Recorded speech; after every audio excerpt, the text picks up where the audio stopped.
जय श्री कृष्णा। श्रीमद् भागवत महापुराण का जो कथा है वो ख़त्म हो गया है।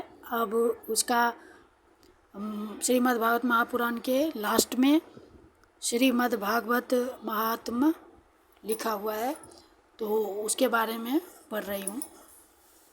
ओम नमो भगवते वासुदेवाय, तो उसका प्रथम अध्याय है। तो पहले भगवान नाम थोड़ा लेना जरूरी है। श्री कृष्ण गोविंद हरे मुरारे, हे नाथ नारायण वासुदेव, हे नाथ नारायण वासुदेव, हे नाथ नारायण वासुदेव। श्री कृष्ण गोविंद हरे मुरारे, हे नाथ नारायण वासुदेव।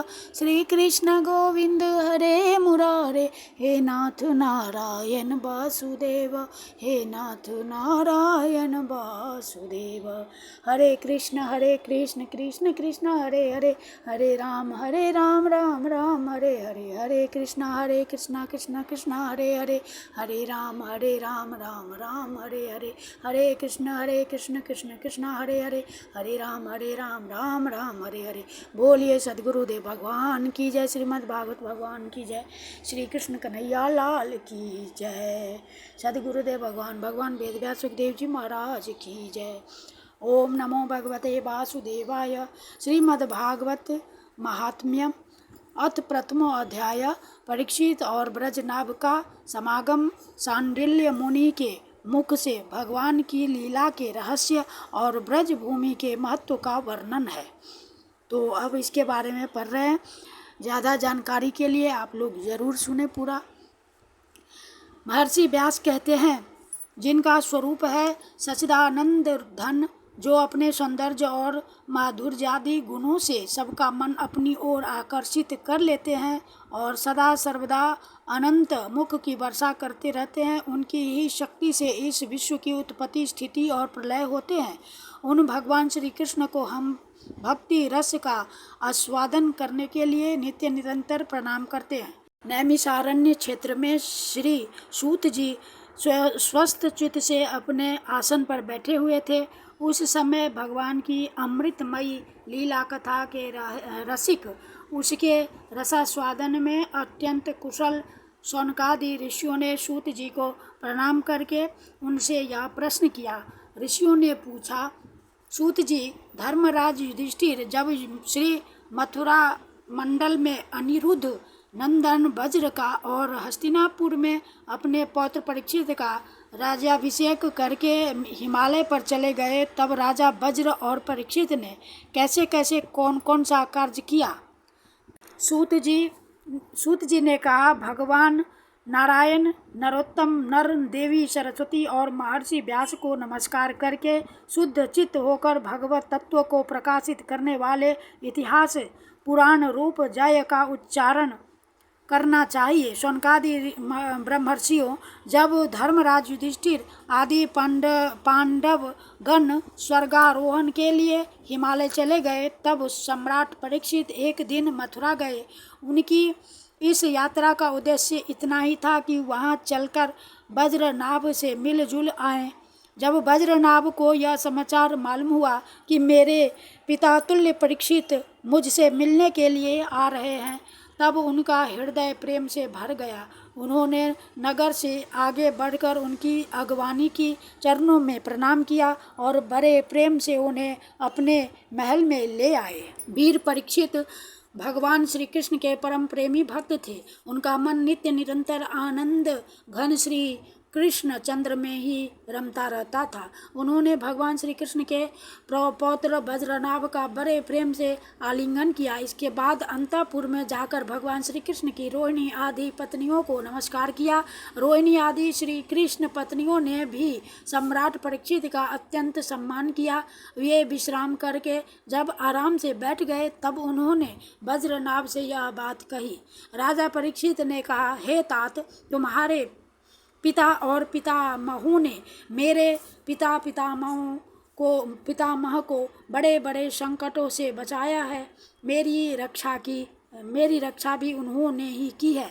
प्रिय वज्रनाभ, यदि मैं उनके उपकारों के बदला चुकाना चाहूँ तो किसी प्रकार नहीं चुका सकता। इसलिए मैं तुमसे प्रार्थना करता हूँ कि तुम सुखपूर्वक अपने राज्य काज में लगे रहो। तुम्हें अपने खजाने की, सेना की तथा शत्रुओं को दबाने आदि की तनिक भी चिंता न करनी चाहिए। तुम्हारे लिए कोई कर्तव्य है तो केवल एक ही, वह यह कि तुम्हें अपनी इन माताओं की खूब प्रेम से भली भांति सेवा करते रहना चाहिए। यदि कभी तुम्हारे ऊपर कोई आपत्ति विपत्ति आए अथवा किसी कारणवश तुम्हारे हृदय में अधिक क्लेश का अनुभव हो तो मुझसे बताकर निश्चिंत हो जाना, मैं तुम्हारी सारी चिंताएं दूर कर दूंगा। सम्राट परीक्षित की यह बात सुनकर वज्रनाभ को बड़ी प्रसन्नता हुई। उन्होंने राजा परीक्षित से कहा, वज्रनाभ ने कहा, महाराज, आप मुझसे जो कुछ कह रहे हैं वह सर्वथा आपके अनुरूप है। आपके पिता ने भी मुझे धनुर्वेद की शिक्षा देकर मेरा महान उपकार किया है, इसलिए मुझे किसी बात की तनिक भी चिंता नहीं है, क्योंकि उनकी कृपा से मैं क्षत्रियोचित शूरवीर से भली भांति संपन्न हूँ। मुझे केवल एक बात की बहुत बड़ी चिंता है, आप उसके संबंध में कुछ विचार कीजिए। यद्यपि मैं मथुरा मंडल के राज्य पर अभिषिक्त हूँ, तथापि मैं यहाँ निर्जन वन में ही रहता हूँ। इस बात का मुझे कुछ भी पता नहीं है कि यहाँ की प्रजा कहाँ चली गई, क्योंकि राज्य का सुख तो तभी है जब प्रजा रहे। जब वज्रनाभ ने परीक्षित से यह बात कही तब उन्होंने वज्रनाभ का संदेह मिटाने के लिए महर्षि शांडिल्य को बुलवाया। ये ही महर्षि शांडिल्य पहले नंद आदि गोपों के पुरोहित थे। परीक्षित संदेश पाते ही महर्षि शांडिल्य अपनी कुटी छोड़कर वहां आ पहुँचे। वज्रनाभ ने विधि पूर्वक उनका स्वागत सत्कार किया और वे एक ऊंचे आसन पर विराजमान हुए। राजा परीक्षित ने वज्रनाभ की बात उन्हें कह सुनाई।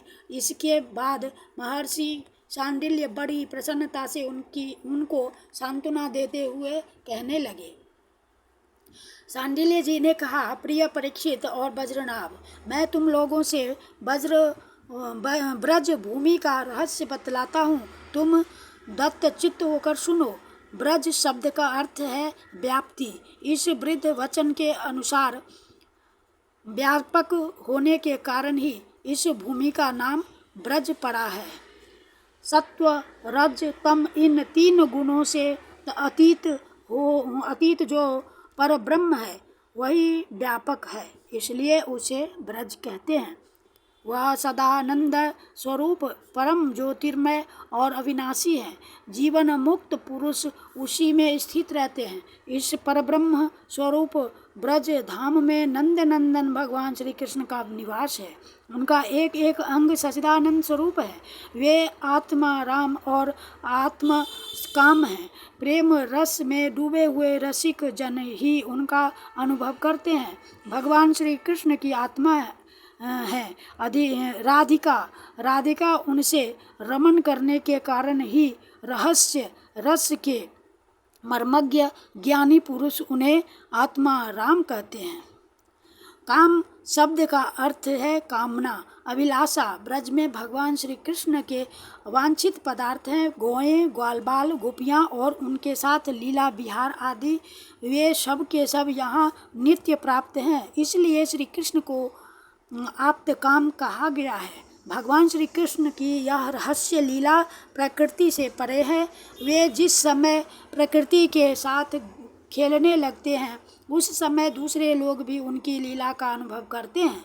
प्रकृति के साथ होने वाली लीला में ही रजोगुण, सत्वगुण और तमोगुण के द्वारा सृष्टि, स्थिति और प्रलय की प्रतीति होती है। इस प्रकार यह निश्चय होता है कि भगवान की लीला दो प्रकार की है, एक वास्तविक और दूसरी व्यावहारिकी।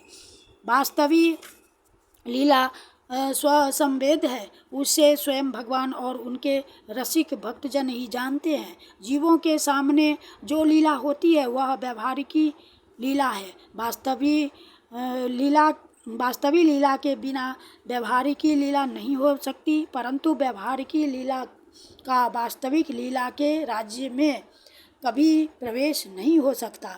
तुम दोनों भगवान की जिस लीला को देख रहे हो, यह व्यवहारिकी लीला है। यह पृथ्वी और स्वर्ग आदि लोक इसी लीला के अंतर्गत हैं। इसी पृथ्वी पर मथुरा मंडल है। यही यही वह ब्रज भूमि है जिसमें भगवान की वह वास्तविक रहस्य लीला गुप्त रूप से होती रहती है। वह कभी कभी प्रेम पूर्ण हृदय वाले रसिक भक्तों को सब ओर दिखने लगती हैं। कभी 28वें द्वापर के अंत में जब भगवान की रहस्य लीला के अधिकारी भक्तजन यहाँ एकत्र होते हैं, जैसा कि इस समय भी कुछ काल पहले हुए थे, उस समय भगवान अपने अंतरंग प्रेमियों के साथ अवतार लेते हैं। उनके अवतार का यह प्रयोजन होता है कि रहस्य लीला के अधिकारी भक्तजन भी अंतरंग परिकरों के साथ सम्मिलित होकर लीला रस का आस्वादन कर सके।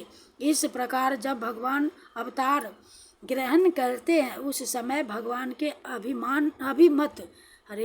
अभिमत प्रेमी देवता और ऋषि आदि भी सब और अवतार लेते हैं। अभी जो अवतार हुआ था उसमें भगवान अपने सभी प्रेमियों की अभिलाषाएं पूर्ण करके अब अंतर्धान हो चुके हैं। इससे यह निश्चय हुआ कि यहाँ पहले 3 प्रकार के भक्तजन उपस्थित थे, इसमें संदेह नहीं है। उन तीनों में प्रथम तो उनकी श्रेणी है जो भगवान के नित्य अंतरंग पार्षद हैं, जिनका भगवान से कभी वियोग होता ही नहीं। दूसरे वे हैं जो एकमात्र भगवान को पाने की इच्छा रखते हैं, उनकी अंतरंग लीला में अपना प्रवेश चाहते हैं। तीसरी श्रेणी में देवता आदि हैं। इनमें से जो देवता आदि के अंश से अवतीर्ण हुए थे, उन्हें भगवान ने ब्रजभूमि से हटाकर पहले ही द्वारका पहुंचा दिया था।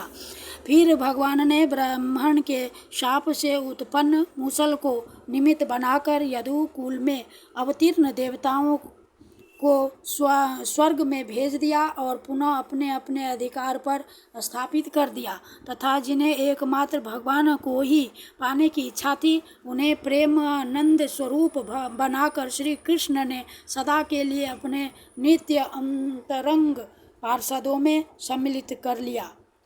जो नित्य पार्षद हैं वे यद्यपि यहाँ गुप्त रूप से होने वाली नित्य लीला में सदा ही रहते हैं, परंतु जो उनके दर्शन के अधिकारी नहीं हैं, ऐसे पुरुषों के लिए वे भी अदृश्य हो गए हैं। जो लोग व्यवहारिक लीला में स्थित हैं वे नित्य लीला का दर्शन पाने के अधिकारी नहीं है। इसलिए यहाँ आने वालों को सब और निर्जन बन सुना ही सुना दिखाई देता है, क्योंकि वे वास्तविक लीला में स्थित भक्तजनों को देख नहीं सकते। इसलिए वज्रनाभ, तुम्हें तनिक भी चिंता नहीं करनी चाहिए। तुम मेरी आज्ञा से यहाँ बहुत से गांव बसाओ, इससे निश्चय ही तुम्हारे मनोरथों की सिद्धि होगी। भगवान श्री कृष्ण ने जहाँ जैसी लीला की है उसके अनुसार उस स्थान का नाम रखकर तुम अनेकों गांव बसाओ और इस प्रकार दिव्य ब्रजभूमि का भली भांति सेवन करते रहो। गोवर्धन, दीर्घपुर यानी दीर्घपुर का नाम है डिग, मथुरा, महावन, गोकुल, नंदीग्राम, नंदगांव और बृहत्सानु, बरसाना आदि में तुम्हें अपने लिए छावनी बनवानी चाहिए। उन स्थानों में रहकर भगवान की लीला के स्थल, नदी, पर्वत, घाटी, सरोवर और कुंड तथा कुंज वन आदि का सेवन करते रहना चाहिए। ऐसा करने से तुम्हारे राज्य में प्रजा बहुत ही संपन्न होगी और तुम भी अत्यंत प्रसन्न रहोगे। यह ब्रज भूमि सच्चिदानंदमयी है, अतः तुम्हें प्रयत्न पूर्वक इस भूमि का सेवन करना चाहिए। मैं आशीर्वाद देता हूँ, मेरी कृपा से भगवान की लीला के जितने भी स्थल हैं सबकी तुम्हें ठीक ठीक पहचान हो जाएगी। वज्रनाभ, इस वज्र भूमि का सेवन करते रहने से तुम्हें किसी दिन उद्धव जी मिल जाएंगे। फिर तो अपनी माताओं सहित तुम उन्हीं से इस भूमि का तथा भगवान की लीला का रहस्य भी जान लोगे। मुनिवर शांडिल्य जी उन दोनों को इस प्रकार समझा बुझाकर भगवान श्री कृष्ण का स्मरण करते हुए अपने आश्रम पर चले गए। उनकी बातें सुनकर राजा परीक्षित और वज्रनाभ दोनों ही बहुत प्रसन्न हुए। इति श्री स्कंदे महापुराण एकाशीतिसहस्रयां संहितायां द्वितीये वैष्णवखण्डे श्रीमद्भागवत महात्म्ये शाण्डिल्योपदिष्ट ब्रज भूमि माहात्म्य वर्णनम नाम प्रथमो अध्याय। श्री कृष्ण अर्पणम कृष्ण अर्पणम। हरे कृष्ण कृष्ण कृष्ण हरे हरे, हरे राम राम राम हरे हरे, हरे कृष्ण कृष्ण कृष्ण हरे हरे, हरे राम राम राम हरे हरे, हरे कृष्ण कृष्ण कृष्ण हरे हरे, हरे राम राम राम हरे हरे। बोलिए श्री कृष्ण कन्हैया लाल की जय। कृष्णाय वासुदेवाय हरे परमात्मने प्रणत क्लेशनाशाय गोविंदाय नमो नमः। हे कृष्ण करुणा सिंधु दीन बंधु जगतपते गोपेश गोपिका कांत राधा कांत नमस्तुते। बोलिए कृष्ण कन्हैया लाल की जय। द्वारकाधीश महाराज की जय। वृंदावन धाम बैकुंठनाथ। हरि बोल हरि बोल हरि बोल। हरे नमः हरे नमः हरे नमः। जय श्री राधे।